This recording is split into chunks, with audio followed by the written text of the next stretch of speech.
এই ভিডিওটা দেখে আপনারা ভাবতে পারেন কুমড়া পাতার ভিডিও তো অলরেডি আমার পেজে আছে, তাহলে আবার কেন দিলাম।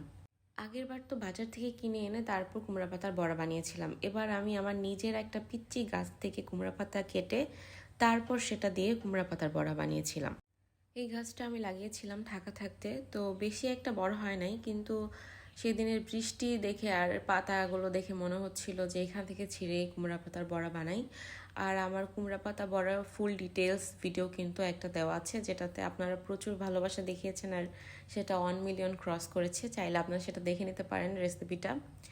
তো আমি আমার নিজের লাগানো কুমড়া গাছের পাতা দিয়ে কুমড়া পাতার বড়া বানিয়ে ফেলছি।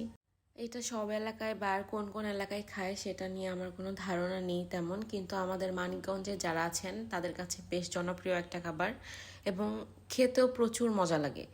তাই আপনারা এখনও যারা ট্রাই করেনি আমার আগের রেসিপিটা দেখে কুমড়া পাতার বড়া ট্রাই করতে পারেন আর আমাকে জানাবেন। ধন্যবাদ।